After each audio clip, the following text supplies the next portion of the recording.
3ds Max certainly has its share of bells and whistles visible on the screen when using the default configuration.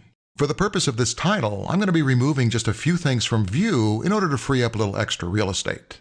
Having a little less to worry about display-wise should also make it a little easier for us to focus on learning the core parts of the program.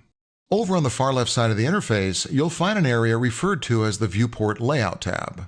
New in version 2013, the tab gives you the opportunity to save multiple viewport layouts should you want to quickly switch from one to the other. Maybe going, for example, from a 4-view layout to a single or 2-view configuration. Now it's a nice new option, but we can use the extra room while working, so let's go ahead and close that tab. You can do that by simply going up to the upper right-hand area of what is known as the toolbar, right-clicking with your mouse, then unchecking Viewport Layout tabs. You can always get the tab back by simply right-clicking in the same area and rechecking the checkmark. You'll also find a series of modeling commands located directly below the toolbar, which Max calls the Graphite Modeling Ribbon. This collection of tools definitely has its time and place, but for now, let's remove it also from our working area. You'll also want to make sure to build what is called a map path over to wherever you decide to access your working files from. This will ensure that Max can easily find the pictures or images that were used in building a scene that might be included in the working files. Now, this is a very important step if you want to make sure that Max can find the pictures that were built into a given scene.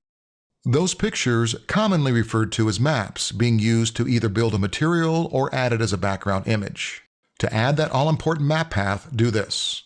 We'll go to the Customize pull-down menu, and we'll choose Configure User Paths. At the top of the dialog on the left-hand side, click on the External Files tab. Then, over on the right, we'll click on the Add button. From here, you'll now want to navigate over to where you've placed your working files.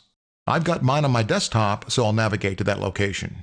Once you've found that folder, navigate to the lower right-hand corner of that dialog, turning on Add Subpaths. Once you've done that, you can go ahead and click on Use Path.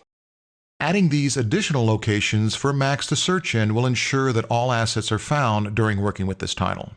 Once you've added those in, go ahead and click OK in the lower right-hand corner. I'd also suggest that you be sure to use a 3-button mouse while working through the videos. Those few changes should make working with this title in 3ds Max just a little easier.